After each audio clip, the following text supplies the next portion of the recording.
S K ഞാനിപ്പോൾ ഉള്ളത് യഥാർത്ഥ RJD ഓഫീസിന് മുന്നിലാണ്. ഇവിടെ കുറച്ച് പേര് ഈ തേജസ്വി യാദവിന് പിന്തുണയെ അറിയിച്ചുകൊണ്ട് കുറച്ച് സ്ത്രീകളൊക്കെ ഇവിടെ ഉണ്ട്. ഇവർ കുറെ നേരം ഇവിടെ ഇന്ന് കുറെ പാട്ടുകൾ പാടുന്നു. അതൊന്ന് കേൾപ്പിച്ചുതരാം. ഭോജ്പുരിയാണ്, നിങ്ങൾക്ക് മനസ്സിലാവുമെന്ന് അറിയില്ല, എനിക്ക് മനസ്സിലാവാൻ സാധ്യതയില്ല. എന്നാൽ അവർ हमारे तेजस्वी भैया माई बहन मान योजना लाए हैं, जो पूरे बिहार की महिला है, जो 1 नंबर पर है, जो राजद को टिकट देगी, इस बार वोट देगी।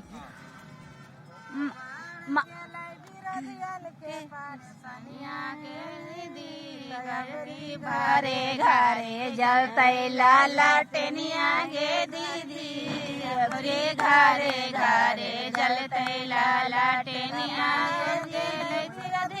के परेशानिया गे दीदी। ഇവരെ കയ്യിലുള്ള ഫോം ഇത് മായി ബഹൻ യോജന എന്ന പേരിൽ തേജസ്വി അധികാരത്തിലെത്തിയാൽ കൊടുക്കാവുന്ന പണം കൊടുക്കുന്ന പദ്ധതിയുടെ ഒരു ഫോമാണ്. ഈ ഫോം എന്തായാലും ഇനിയിപ്പോൾ ഉപകാരത്തിൽ വരും എന്നുള്ള സാധ്യതയില്ലല്ലോ. ഏതായാലും തോൽക്കുന്നത് കൊണ്ട് ഏതായാലും ഈ ഫോം ഇനി ഉപയോഗിക്കാൻ കഴിയില്ല. ആ ഫോമുമായാണ് അവരിവിടെ RJD ഓഫീസിന് മുന്നിൽ വന്ന് തേജസ്വിയെ പ്രകീർത്തിച്ചുകൊണ്ട് ഈ പദ്ധതിയെ, ഈ സ്കീമിനെ ഒക്കെ പ്രകീർത്തിച്ചുകൊണ്ട് പാട്ടുപാടിക്കൊണ്ടിരിക്കുന്നത്. അധികാരത്തിലെത്തിയാൽ ജനുവരി മാസം തന്നെ 30,000 രൂപ സ്ത്രീകളുടെ അക്കൗണ്ടിലേക്ക് എത്തും എന്നതടക്കമുള്ള പ്രഖ്യാപനങ്ങളാണ്. അതല്ലാതെ തന്നെ അധികാരത്തിലെത്തിയാൽ ഓരോ മാസവും 2,500 രൂപ വീതം സ്ത്രീകളുടെ അക്കൗണ്ടിലേക്ക് എത്തുന്ന പദ്ധതി നേരത്തെ പ്രഖ്യാപിച്ചു. ഒന്നാം ഘട്ട പരസ്യപ്രചാരണം അവസാനിക്കുന്ന തൊട്ടു മുമ്പാണ് പിന്നീട് അത് 30,000 ആക്കി ഉയർത്തിക്കൊണ്ട് തേജസ്വി പ്രഖ്യാപനം നടത്തി. ഏതായാലും അദ്ദേഹത്തിന് പിന്തുണ അറിയിക്കുന്ന സ്ത്രീകളാണ് ഇപ്പോൾ. അദ്ദേഹം പുറകിലാണെങ്കിൽ ഇപ്പോൾ RJD ഓഫീസിന് മുന്നിൽ വന്ന് ഇതുപോലെയുള്ള ഭോജ്പുരി ഗാനങ്ങൾ ആലപിക്കുന്നത്. SK ചന്ദ്രൻ വനിതാ പ്രവർത്തകരെ അത് ഭോജ്പുരി ആണെങ്കിൽ ഒരു വിലാപഗാനം പോലെ തോന്നി, ഒരു സങ്കടം പോലെ, സങ്കടഗാനം പോലെ തോന്നി. അല്ല, എന്നാലും അത് എനിക്കൊന്നറിയോ, അവരുടെ ആത്മാർത്ഥമായിട്ട് പാടിയതാ. പക്ഷെ എന്തൊരു തേജസ്വി അധികാരത്തിൽ വന്നാൽ കൊടുക്കാവുന്ന വാഗ്ദാനങ്ങൾ അടങ്ങിയ ഒരു പട്ടിക കൊടുത്തിരുന്നു. ചിലപ്പോ നിങ്ങൾക്ക് അറിയത്തില്ലായിരിക്കും. അല്ല ശ്രീനാഥ് പറഞ്ഞു, എനിക്കും അറിയത്തില്ല അങ്ങനെ പറഞ്ഞായിരുന്നു. ഓക്കെ, അപ്പൊ ഏറ്റവും അവസാനം റിപ്പോർട്ട് കിട്ടുമ്പോൾ സീറ്റ് 243, NDA 190, ഇന്ത്യ 490 ചേർക്കണ്ട. വേണ്ട,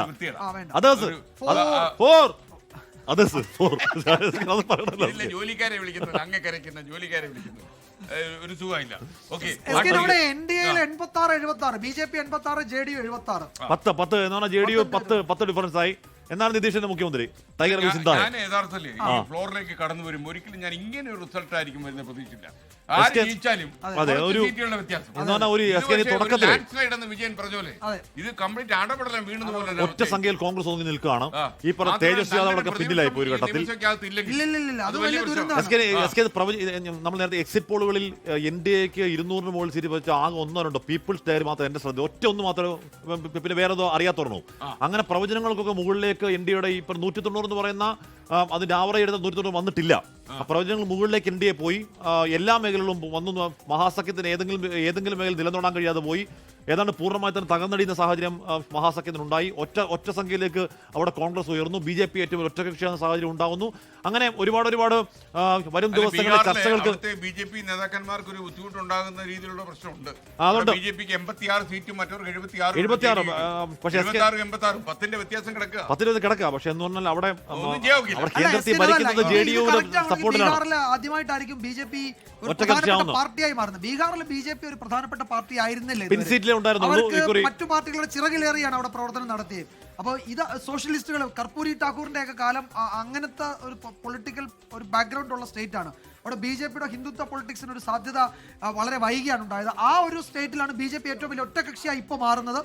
നമുക്കറിയില്ല ഇത് നില തുടരുമോ, 76-86 തുടരുമോ എന്നറിയില്ല. പക്ഷേ അങ്ങനെയാണെങ്കിൽ BJPയുടെ ഒരു നേട്ടം ഉറപ്പായിട്ടും പറയാം, അവിടെ അത്രയും വർക്കുണ്ടായി. മോഡി അടക്കം അവിടെ എത്തി. അതിലൊക്കെ ഉപരി കോൺഗ്രസ് പക്ഷേ വോട്ട് ചോരി ആരോപണം ഉന്നയിക്കുമായിരിക്കും പിന്നെയും എന്ന് പറഞ്ഞാൽ പോലും വലിയ സംഘടനാപരമായ വലിയ വർക്ക് അവിടെ ഉറപ്പായി ഉണ്ടായിട്ടുണ്ട്. എന്തായാലും ഇവിടെ ഏറ്റവും ഒടുവിൽ വന്ന് നിൽക്കുന്ന 190ലേക്ക് എത്തി നിൽക്കുന്നുണ്ട്. ഇന്ത്യ സഖ്യത്തിന് ഏതെങ്കിലും തരത്തിൽ ഒരു സാന്നിധ്യം ഉണ്ടാക്കാനേ കഴിയുന്നില്ല. ഏതെങ്കിലും മേഖലകളിൽ സാന്നിധ്യം ഉണ്ടാക്കാൻ പറ്റുന്നില്ല. AMIMന്റെ 3 സ്ഥാനാർത്ഥികൾ ഇപ്പോൾ മുന്നിലുണ്ട്. MIM എന്ന് പറയുന്ന ഒവൈസിയുടെ പട്ടി കഴിഞ്ഞ 5 വെച്ചാണ്. BSP ഇപ്പോൾ എടുത്തു. BJP ഏറ്റവും വലിയ ഒറ്റകക്ഷിയാവുന്നു എന്ന് ഏതാണ്ട് ഇൻഡിപെൻഡന്റ് പോയി. മാത്രമല്ല ഇപ്പം ഈ പറയുന്ന BSP ഒരു സീറ്റിലൊക്കെ വരുന്നുണ്ട്. ഇടതു പാർട്ടികൾക്ക് അവിടെ സീറ്റ് നഷ്ടം ഉണ്ടാകുന്നു എന്നുള്ളത് വളരെ വ്യക്തമായി നമുക്ക് ആ സീറ്റിൽ മനസ്സിലാക്കാം. ML കഴിഞ്ഞ തവണ അത്യാവശ്യം നല്ല സ്വാധീനം കാഴ്ച ML പോലും 4-5 സീറ്റിലേക്ക് ഇപ്പോൾ ഒതുങ്ങേണ്ടി വരുന്നു. ഇപ്പോ കോൺഗ്രസിന്റെ ആദ്യ പ്രതികരണം, ബി.ജെ.പിയുടെ ഒഫീഷ്യൽ പ്രതികരണം വന്നിട്ടില്ല. കോൺഗ്രസിന്റെ ആദ്യ പ്രതികരണം ഇലക്ഷൻ കമ്മീഷനെ കുറ്റപ്പെടുത്തുകയാണ് എന്ന് പറഞ്ഞാൽ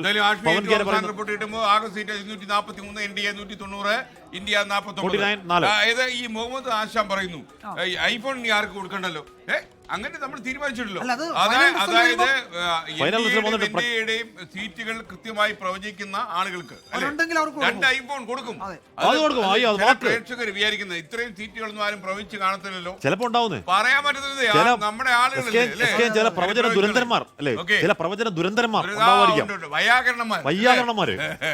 ഓക്കെ, അവരെന്തായാലും വയ്യാകരണനെ അന്വേഷിച്ചങ്ങൾ നടക്കാണ്. അതുകൊണ്ട് ആ പ്രിയപ്പെട്ട പ്രേക്ഷകർക്ക് നമ്മൾ എന്ത് ഓഫർ ചെയ്താലും അത് നമ്മൾ കൊടുത്തിരിക്കും. അത് നമ്മൾ വാക്ക് തെറ്റിക്കത്തില്ല കേട്ടോ. യഥാർത്ഥ ഈ രഘോപൂർ എന്ന് പറയുന്നത് ഒരു JDU ശക്തി കേന്ദ്രം തന്നെയാണ് ആണ്. പക്ഷേ അവിടെ 15-20 തേജസ്വി ജയിച്ചു രഘോപൂരിൽ. അപ്പോൾ ഇക്കുറിയോടെ പരാജയപ്പെടുകയാണെങ്കിൽ അത് കനത്ത മുഖമടച്ചിടുന്ന പ്രഹരമാണ്. പരാജയപ്പെട്ടാൻ കാര്യം ഒരുപക്ഷെ തേജസ്വിയുടെ രാഷ്ട്രീയ ഭാവി തന്നെ അസ്തമിച്ചു പോയേക്കാവുന്ന പരാജയമാകും. പക്ഷേ ഒരു 4600 ചില്ലുവാന വോട്ടിൽ നിന്നും തേജസ്വി പയ്യെ കരക്ക് കയറി വരുന്നത് ഇപ്പോഴും പിന്നിൽ തന്നെയാണ്. പക്ഷേ ഏതാനും കുറച്ച് വോട്ടുകൾക്ക് 100 ചില്ലുവാന വോട്ടുകൾക്ക് മാത്രമാണ് ഒരുപക്ഷെ കയറിയേക്കെന്ന് പറയുന്നുണ്ട്. അവിടെ പരാജയപ്പെടൽ തേജസ്വിക്ക് അചിന്ത്യമാണ്. രഘോപൂരിൽ ഇന്ത്യ സഖ്യത്തിന്റെ മുഖ്യമന്ത്രി സ്ഥാനാർത്ഥിയാണ് തേജസ്വി യാദവ് പിന്നിലായി പോയത്. ഇന്ത്യ സഖ്യത്തിന് അവരുടെ പ്രധാനപ്പെട്ട അവർക്ക് സ്വാധീന ശക്തിയുള്ള പല മേഖലകളും അവർക്ക് ഏതാണ്ട് സീമാഞ്ചലം കൈവിട്ടു പോകുന്ന പറഞ്ഞാൽ അവർക്ക് അചിന്ത്യമാണ്. അങ്ങനെ സീമാഞ്ചലം കൈവിട്ടു വന്നു. ഇനി അല്പമെങ്കിലും ഏതെങ്കിലും തരത്തിൽ ആ സീമാഞ്ചൽ മേഖലയിലെ 10-21 സീറ്റുകൾ മാത്രമാണ് അല്പമെങ്കിലും ഒന്ന് ഈ കോൺഗ്രസിന് അല്ലെങ്കിൽ മഹാസഖ്യത്തിന് പിടിച്ചു നിൽക്കാൻ കഴിഞ്ഞാൽ സീമാഞ്ചൽ മാത്രമാണ്. അവിടെ MIMന്റെ അത്ര മാരകമായ വോട്ട് സ്പ്ലിറ്റിംഗ് ഒക്കെ ഉണ്ടായിട്ട് പോലും കുറച്ചെങ്കിലും പിടിച്ചിരിക്കാൻ പറ്റിയ അവിടെ മാത്രമേ ഉള്ളൂ. ബാക്കി ചമ്പാനടക്കം താഴോട്ട് നോക്കിക്കഴിഞ്ഞാൽ നമ്മൾ ആ മാപ്പിൽ താഴോട്ടേക്ക് നോക്കിക്കഴിഞ്ഞാൽ ബാക്കി എല്ലാ സ്ഥലങ്ങളിലും ഈ പറയുന്ന ഇന്ത്യ സഖ്യം തകർന്നടിയുന്ന കാഴ്ച നമ്മൾ കണ്ടു. കോൺഗ്രസ് അവിടെ ഒറ്റ സീറ്റിലേക്ക് ഇപ്പോഴും MLും കോൺഗ്രസും തമ്മിൽ ഇഞ്ചോടിഞ്ച് പോരാട്ടമാണ്. 6-6 നിൽക്കുക. 190-ൽ നിന്ന് 188ലേക്ക് NDA ഒന്ന് ഇറങ്ങിയായിരുന്നു അല്ലേ? 2-ൽ നിന്ന് 190-ൽ നിന്ന് 188ലേക്ക് CPM 2 വീണ്ടും 1ലേക്ക് അല്ല 2-ൽ 1 വീണ്ടും. ലോകത്തെവിടെയായാലും ഏത് സമയത്തും 24 വാർത്തകളും ഓഗ്മെന്റഡ് റിയാലിറ്റി പാക്കേജുകളും എക്സ്പ്ലെയിനറുകളും വിശദമായി കാണാൻ ഞങ്ങളുടെ YouTube ചാനൽ നിങ്ങൾക്ക് സബ്സ്ക്രൈബ് ചെയ്യാം.